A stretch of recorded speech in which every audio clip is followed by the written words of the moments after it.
Development of pancreas. Pancreas की development को देखते हैं।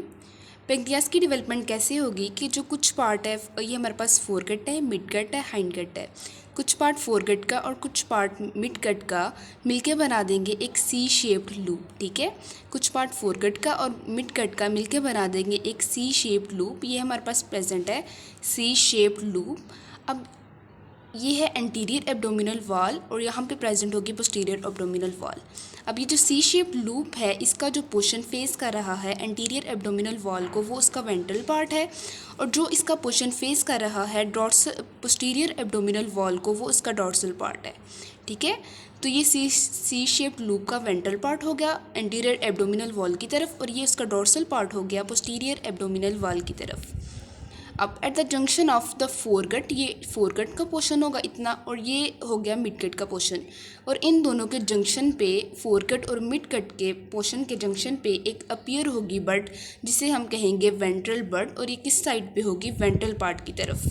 ठीक है, and from this part there is also a development of primitive bile duct. तो ये वेंट्रल बड होगी हमारे पास वेंट्रल पार्ट की तरफ, और वेंट्रल बड के बिल्कुल ऑपोजिट साइड पे थोड़ी सी ऊपर हमारे पास प्रेजेंट होगी डॉर्सल पैंक्रियाटिक बड डॉर्सल साइड की तरफ। तो ये हमने देख लिया वेंट्रल बड को और डॉर्सल बड को, वेंट्रल बड वेंट्रल पार्ट की तरफ और डॉर्सल पैंक्रियाटिक बड डॉर्सल पार्ट की तरफ। अब नेक्स्ट देखते हैं रोटेशन। ये पहले ऐसे था, सी शेप लूप था पेंक्रियास की डेवलपमेंट में, अब उसकी होगी 90 डिग्री रोटेशन और ये ऐसे लाई करेगा। ठीक है, 90 डिग्री रोटेशन हो गई, डॉर्सल बड इधर आ जाएगी और वेंट्रल बड ऑपोजिट साइड पे चली जाएगी। अब इस केस में देखें तो जो हमारे पास डॉर्सल बड है वो प्रेजेंट है लेफ्ट साइड पे, और ये हमारे पास वेंट्रल बड है जो कि प्रेजेंट है राइट साइड पे। अब ये जो वेंट्रल बड है ये बाइलोब मास की फॉर्म में प्रेजेंट होगी। ठीक है, ये बाइलोब मास होगी और बाद में ये फ्यूज़ करके एक सिंगल मास बना देगी।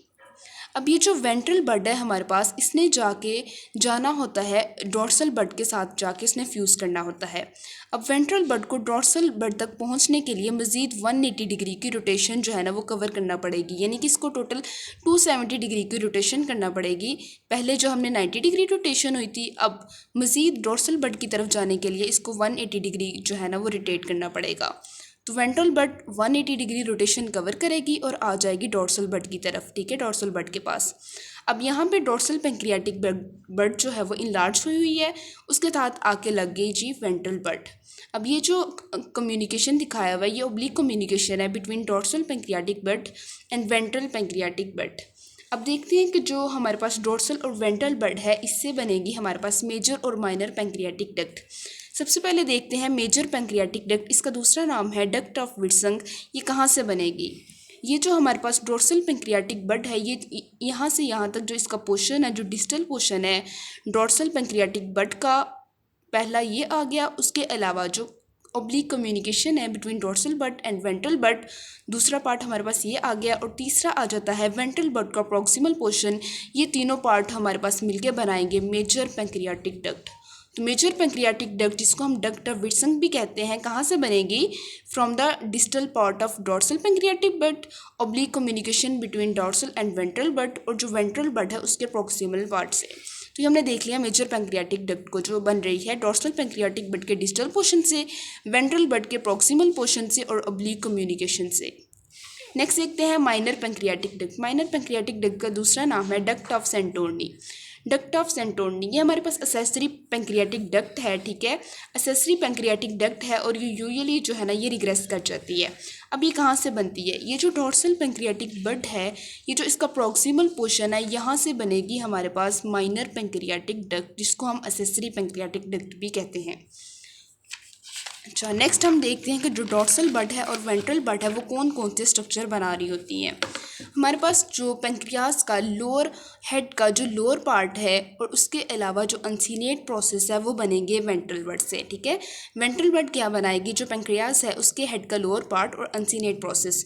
उसके अलावा जो मेजर पोर्शन है पेंक्रियास का वो बनेगा डॉर्सल बड से। ठीक है, dorsal pancreatic bud major portion of pancreas बनाएगी।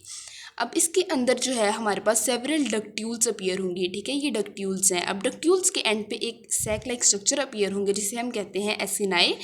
ये जो इनके सेल्स हैं ये माइग्रेट करके एक क्लस्टर्स बना देंगे जिसको हम कहते हैं आइलेट्स ऑफ लैंगरहैंस। तो हमने देख लिया कि डॉर्सल और वेंट्रल बर्ड्स क्या बना रही हैं और islets of Langerhans. Next clinical aspect की बात करें तो हमारे पास होता है एक एनुलर पेंक्रियास।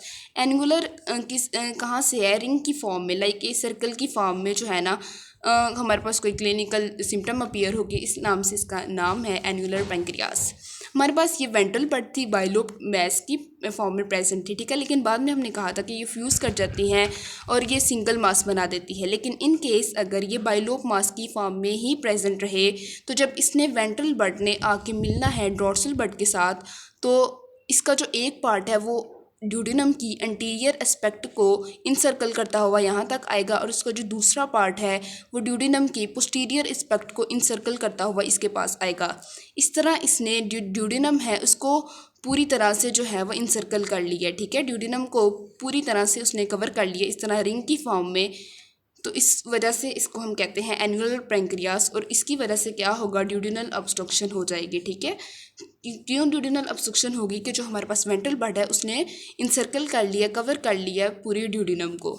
नेक्स्ट देखते हैं दूसरा क्लिनिकल है हमारे पास accessory pancreatic tissue. Accessory pancreatic tissue के पेंक्रियास के अलावा जो पेंक्रियाटिक टिश्यू ड्यूडेनम वगैरह में अगर प्रेजेंट हो, गॉल ब्लैडर में प्रेजेंट हो तो वो हमारे पास एसेसरी पेंक्रियाटिक टिश्यू होगा।